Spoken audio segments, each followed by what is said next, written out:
Hey what is up guys, আমি রনিত এবং আপনারা দেখছেন Ronit tips and tricks YouTube channel. আর আজকে এই ভিডিওতে আমি আপনাদের সাথে আলোচনা করব ফেসবুকে টু ফ্যাক্টর অথেন্টিকেশন বা টু স্টেপ ভেরিফিকেশন এটা আসলে কি এবং কিভাবে এটি অ্যাক্টিভেট করতে হয়। প্রথমে আসবো টু ফ্যাক্টর অথেন্টিকেশন এটা আসলে কি।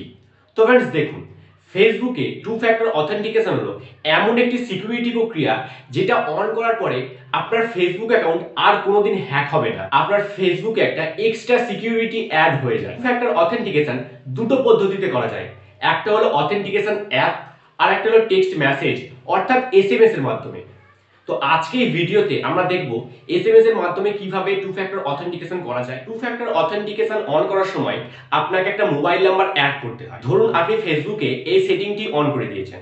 এবার কোনো ব্যক্তি আপনার ফেসবুকের ইমেল আর পাসওয়ার্ড জেনে গেল, তার সত্ত্বেও সে কিন্তু আপনার ফেসবুকে লগ ইন হতে পারবে না। অর্থাৎ কেউ যে কোনো প্রকারে আপনার ফেসবুকের পাসওয়ার্ড জেনে গেলেও লগ ইন হতে পারবে না। কারণ টু ফ্যাক্টর অথেন্টিকেশন অন করার সময় আপনি যে মোবাইল নাম্বারটি অ্যাড করেছিলেন ওই মোবাইল নাম্বার একটা কোড যাবে।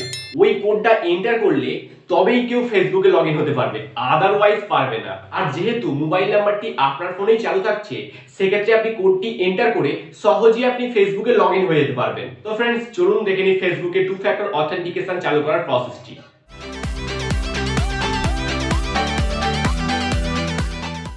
তো ফ্রেন্ডস, ফেসবুকে টু ফ্যাক্টর অথেন্টিকেশন বা টু স্টেপ ভেরিফিকেশন অন করার জন্য আপনাকে প্রথমে ফেসবুক ওপেন করতে হবে। এটা আপনি ফেসবুকের লাইট অ্যাপ্লিকেশন থেকেও করতে পারবেন। এবার থ্রি লাইন্সে ক্লিক করবেন। একটু ওপর দিকে চালানোর পরে সেটিংস অ্যান্ড প্রাইভেসি এখানে ক্লিক করবেন। এবার সেটিংস এখানে ক্লিক করবেন। এবার সিকিউরিটি অ্যান্ড লগ ইন এখানে ক্লিক করবেন। এখানে একটা অপশন পাবেন টু ফ্যাক্টর অথেন্টিকেশন, তো এখানে ক্লিক করবেন। এখানে আপনি দুটো অপশন পাবেন, একটা হলো অথেন্টিকেশন অ্যাপ আর একটা হলো টেক্সট মেসেজ অর্থাৎ এসএমএস এর মাধ্যমে। তো আমি রিকমেন্ড করবো আপনি এসএমএস এখানে ক্লিক করুন।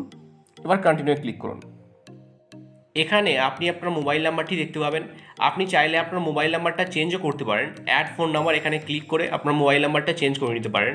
কিন্তু একটা কথা মাথায় রাখবেন, আপনি এখানে যে মোবাইল নাম্বারটি দেবেন সেই মোবাইল নাম্বারে কিন্তু কোডটি আসবে। অর্থাৎ আপনি যখন ফেসবুকে লগ ইন হতে যাবেন তখন এই নাম্বারেই কোডটি আসবে। অর্থাৎ এই ফোন নাম্বারটা যেন সর্বদাই আপনার ফোনে চালু থাকে। তো মোবাইল নাম্বার চেঞ্জ করার জন্য অ্যাড ফোন নাম্বার এখানে ক্লিক করবেন, কন্টিনিউ ক্লিক করবেন। এখানে আপনি মোবাইল নাম্বারটা দিয়ে দেবেন, দেওয়ার পরে কনফার্ম করবেন। তো যেহেতু আমার এই মোবাইল নাম্বারটাই আছে তো এখানে ক্লিক করলাম, কন্টিনিউ ক্লিক করলাম। এরপর আপনার মোবাইল নাম্বার একটা 6 ডিজিটের কোড আসবে, তো ওই কোডটা এখানে এন্টার করতে হবে। তো যতক্ষণ পর্যন্ত একটা কোড আসছে আমি ওয়েট করব। এখানে হয়তো কোডটি আসতে 2 থেকে 3 মিনিট সময় লাগতে পারে, বাট আপনি অপেক্ষা করবেন। তো ফ্রেন্ডস এখানে কোড চলে এসেছে।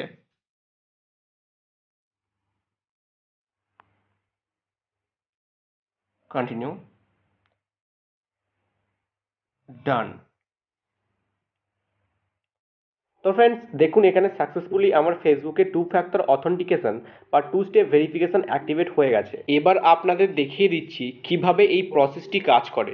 যখনই আপনি নতুন কোনো মোবাইলে আপনার ফেসবুকটা লগ ইন করতে যাবেন বা অন্য কোনো মোবাইলে আপনার ফেসবুকটি লগ ইন করতে যাবেন ইমেল আর পাসওয়ার্ড দিয়ে, লগ ইন, তখনই এই ধরনের একটা নোটিফিকেশান আসবে, লগ ইন কোড রিকোয়ার্ড। অর্থাৎ টু ফ্যাক্টর অথেন্টিকেশন অন করার সময় আপনি যে মোবাইল নাম্বারটি দেবেন সেই মোবাইল নাম্বারে একটা কোড যাবে। তো আমি কোডটার জন্য ওয়েট করব।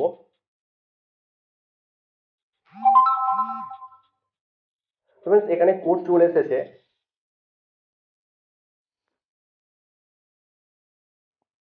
কন্টিনিউ।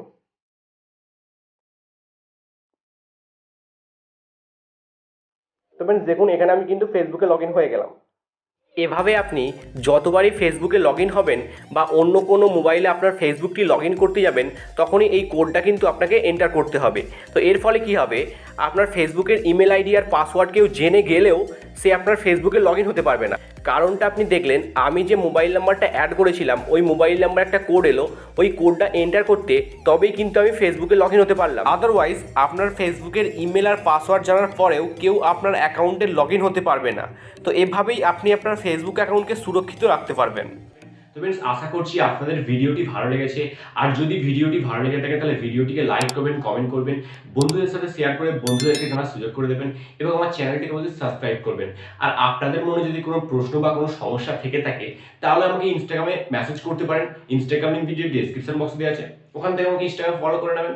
তো আজকের ভিডিওটি এতটুকুই। দেখা হচ্ছে আপনাদের সাথে পরের ভিডিওতে।